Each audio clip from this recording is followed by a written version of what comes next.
सर्वप्रथम जिल्हा परिषद प्राथमिक शाळा पारडी येथील सर्व शिक्षक, मुख्याध्यापक आणि सर्व विद्यार्थी यांचं मी मनापासून या ठिकाणी आभार व्यक्त करतो। तुम्ही या ठिकाणी माझा जो मान सन्मान केला, सत्कार केला, त्याबद्दल मी आभार मानतो। आजच्या कार्यक्रमासाठी उपस्थित आपल्या पारडी गावचे तंटामुक्ती समितीचे अध्यक्ष, त्याचप्रमाणे या ठिकाणी बोर्डीकर कृषी महाविद्यालयाचे जे विद्यार्थी आलेले आहेत, जे की आपल्या ठिकाणचे जे शेतकरी बांधव आहेत, तर त्या शेतकरी बांधवापर्यंत ज्या काही वेगवेगळ्या योजना आहेत किंवा जी शाश्वत शेती आहे, सेंद्रिय शेती आहे, आपलं उत्पन्न कसं वाढवायचंय यासाठी मार्गदर्शन करण्यासाठी आलेले त्यांचे लिपणे सर आणि त्यांची सर्व टीम या ठिकाणी उपस्थित आहेत। तर पारडी गावाचं नाव आणि पारडी शाळेचं नाव मी बऱ्याच वर्षापासून ऐकत होतो। त्या ठिकाणी त्यांच्या शाळेमध्ये असणारे वेगवेगळे उपक्रम, त्याचबरोबर विद्यार्थ्यांचे व्हिडिओ असतील, त्यांचे अनेक गोष्टी या ठिकाणी पाहत होतो। परंतु आज या ठिकाणी प्रत्यक्षात भेटण्याचा योग आला, प्रत्यक्षामध्ये पाहण्याचा योग आला आणि जे काय ऐकलेलं होतं, जे काही अगोदर पाहिलेलं होतं ते अगदी खरोखर होतं आणि आज या ठिकाणी आल्यानंतर आणखी त्यापेक्षाही जास्त या ठिकाणी विद्यार्थ्यांचा जो प्रतिसाद आहे तो प्रतिसाद या ठिकाणी पाहिलेला आहे आणि त्यामुळं निश्चितच मनाला खूप आनंद झाला की एखाद्या शहरापासून एवढी दूरवरची शाळा आहे, या ठिकाणी तांड्यावर राहणारी मुलं आहेत, परंतु तरीही या ठिकाणी त्यांची जी गुणवत्ता आहे ती गुणवत्ता नक्कीच वाखाणण्याजोगी आहे। इयत्ता 7वीच्या वर्गामध्ये गेलो होतो, त्यांची एक कविता होती हिंदीची, फूल और काटे, तर त्यांनी ती त्या ठिकाणी गाऊन दाखवली आणि ती जी हिंदीची कविता होती त्याच्यामध्ये त्या कवीने सांगण्याचा उद्देश होता की तुमचा जन्म कुठे झालाय याला काही किंमत नाही, परंतु तुम्ही कशा प्रकारे कर्म करतात, तुम्ही कसं काम करतात यावर तुमची उंची निश्चित होते, यावरच तुमचं भविष्य निश्चित होतं। तर या ठिकाणी तुम्हा सर्वांना मार्गदर्शन करणारे या ठिकाणी जे आपल्या शाळेचे मुख्याध्यापक आहेत, ज्यांचं मार्गदर्शन आम्ही सतत घेत असतो। आम्हाला काही अडचण आली, प्रशासकीय काम असेल किंवा इतर कोणी आपल्या तालुक्यात नव्हे तर जिल्ह्यामध्ये कोणाला काही अडचण आली की डिके सरांना जर आपण फोन केला की ती आपली अडचण दूर झाली, म्हणजे कोणालाही आणि कोणी असो, म्हणजे तो माणूस कोण आहे, कुठला आहे, ओळखीचा आहे नाही, पण सरांना एकदा संपर्क झाला की त्याचं काम झालं। असे आपल्या शाळेला मुख्याध्यापक म्हणून लाभलेले डीके कुलकर्णी सर आहेत, त्याचप्रमाणे आमचे मित्र पंडित सर आहेत, युवराज माने सर, ज्यांचं कोणतं झाड आहे आपल्याकडं, आनंदाचं झाड।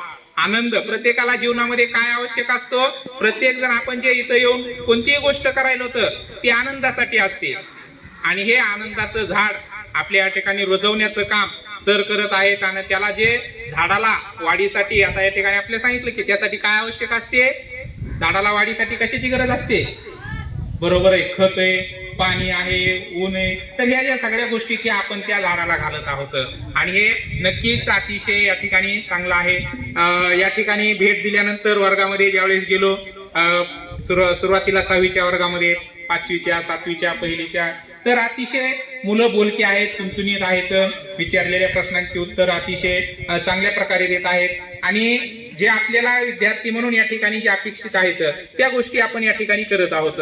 काही गोष्टी आपल्या या ठिकाणी आपण जरी पाठीमागे असलो तरी त्याच्यामध्ये काही घाबरण्याचं कारण नाही, कारण आपल्याला अजून वेळ आहे, आपण आपल्याला जे ठरवून दिलेल्या गोष्टी आहेत तिथपर्यंत आपण नक्कीच जाऊ शकतो। ज्यावेळेस पहिलीच्या वर्गाला भेट दिली त्यावेळेस त्या विद्यार्थ्यांनी जो परिचय करून दिला, त्यांचे जे हावभाव होता, त्यांची जी देहबोली होती, त्याच्यातून त्यांचा आत्मविश्वास आपल्याला त्या ठिकाणी दिसून येतो आणि ह्याच आपल्या जीवनामध्ये आपल्याला आवश्यक गोष्टी असतात की आपण कशा प्रकारे समोरच्याला सामोरे जातो। आपल्यामध्ये जर आत्मविश्वास असला, आपण म्हणतो बघा, आत्मविश्वास ही यशाची गुरुकिल्ली आहे। आपल्याकडे जर आत्मविश्वास असला तर आपण किती कठीण काम असू द्या, किती अवघड गोष्ट असू द्या, ती आपण नक्की पूर्ण करू शकतो। त्यासाठी पण आपल्याकडे काय पाहिजे, आत्मविश्वास पाहिजे, हे मला येतंय, हे मी करू शकतोय आणि हे आत्मविश्वास आपल्यामध्ये रुजवण्याचं जे काम आहे हे काम या ठिकाणचे आमचे जे बांधव आहेत हे बांधव नक्कीच करत आहेत। आताच आपण कृषी महाविद्यालयाने जो आपल्या ठिकाणी कार्यक्रम आयोजित केला होता की शेती, कारण आपली जी शेती आहे हे संपूर्ण शेतीवरच अवलंबून आहे। जर शेतकरी एक दिवसही संपावर गेला, म्हणजे तो जर कामावर गेला नाही तर या ठिकाणी आपल्याला खायला मिळणार नाही, अशी ही गोष्ट होणार आहे। आणि मग ही शेती जर अजून प्रगत करायची असेल शेतकऱ्याचं जीवन अधिक सुखमय करायचं असेल तर त्यासाठी ज्या योजना आहेत ते या ठिकाणी आपल्याला सांगण्यासाठी आलेले आहेत. बघा आता या ठिकाणी आल्यावर मला आणखी एक गोष्ट चांगली या ठिकाणी जाणवली बघा, की काय हे जे पक्षी त्या पक्ष्यांचे आवाज आता ऐकायलाच येणं झाले. तर कशामुळे ऐकता येत नसतील रे? पक्षी कुठं राहतात? झाडावर. आता काय झाडांची संख्याची काय कमी झालेली किंवा आहेत ते झाडं सुद्धा काय करायलेत लोक तोडून टाकायले. तर पण हे जे प्राणी आहेत पक्षी आहेत ते निसर्गात राहणारे आहेत आणि ते आवाज या ठिकाणी आपल्याला सुंदर सुंदर आवाज या ठिकाणी ऐकायला मिळत आहेत. हे आपलं भाग्य. आणि या ठिकाणी असे सुंदर या ठिकाणी इमारत आहे, त्यानंतर कंपाऊंड आहे आणि तुम्ही या शाळेची या ठिकाणची सर्व जी आहे गोष्टींची ती काळजी चांगल्या प्रकारे घेतात, त्यामुळेच हे शक्य होऊ शकलेलं आहे. बरोबर आहे की नाही? आणि मग ह्या ज्या गोष्टी आहेत या ठिकाणी सरांनी आपल्याला या ठिकाणी झाडं आणून दिलेली आहेत, कुंड्या आणलेल्या आहेत. काय की असं जर आपण पाहिलं तर आपल्या मनाला प्रसन्न वाटतं आणि ज्यावेळेस आपलं मन आनंदी होतं त्यावेळेस मग आपण म्हणतो बघा की ज्यावेळेस आपण मन करारे प्रसन्न सर्व सिद्धीचे कारण.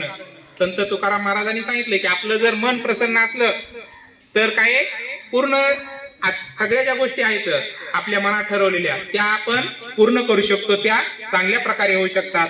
तर या ठिकाणी सर्व जी आपली शाळा आहे, आपल्या शाळेतले जे सर्व विद्यार्थी आहेत त्यांनी अशीच उत्तरोत्तर प्रगती करावी. आपल्याला काही जर अडीअडचणी असतील तर त्या अडीअडचणी माझ्या पातळीवर ज्या पद्धतीने सोडवता येतील त्या पद्धतीने मी नक्कीच सोडवण्याचा प्रयत्न करीन. आणि आपली जी भेट आहे इथून पुढे अशीच होत राहील. पुनश्च एकदा आपणा सर्वांचे मी खूप खूप धन्यवाद व्यक्त करतो.